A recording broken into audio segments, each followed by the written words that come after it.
Assalamualaikum. Hello everyone. Welcome to my channel. இன்னைக்கு soft and கிறிஸ்பியான medu vada recipe எப்படி செய்யலாம்னு பார்க்கலாம். அதுக்கு ஒரு கப் உளுந்த 4 மணி நேரம் ஊற வச்சிட்டு தண்ணி கொஞ்சமா சேர்த்துட்டு அரைச்சி எடுத்துருக்கேன். இது கூடவே பொடிசா கட் பண்ண வெங்காயம், ஒரு கொத்து கருவேப்பிலை, துருவுன இஞ்சி, பொடிசா கட் பண்ண கொத்தமல்லி, 1 டீஸ்பூன் உப்பு, 1 டீஸ்பூன் மிளகுத்தூள், 2 டீஸ்பூன் அரிசி மாவு சேர்த்துக்கிறேன், 1 டேபிள் ஸ்பூன் கடலை மாவு சேர்த்துட்டு நல்லா கலந்துக்கிறேன். இந்த அளவுக்கு நல்லா கலந்து எடுத்துக்கிறேன். தண்ணி எதுவும் சேர்க்காம இந்த கன்சிஸ்டன்சியில் இருக்கணும். அதுக்கப்புறமா கொஞ்சமாக மாவு எடுத்துட்டு இது மாதிரி ஃப்ளாட் ஆக்கிக்கிறேன். இதுக்கு சென்டரில் ஒரு ஹோல் போட்டுக்கிட்டு ஒரு மெதுவோட ஷேப்புக்கு கொண்டு வந்துக்கிறேன்.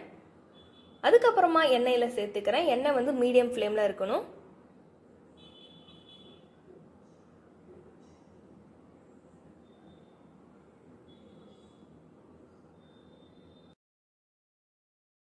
ஒரு சைடு நல்லா கோல்டன் ப்ரௌன் ஆகிட்டதுக்கு அப்புறமா இன்னொரு சைடு திருப்பி போட்டுக்கிறேன். 2 சைடும் நல்லா கோல்டன் ப்ரௌன் ஆகிட்டதுக்கு அப்புறமா எடுத்துட்டு சட்னி சாம்பார் கூட சர்வ் பண்ணுங்க.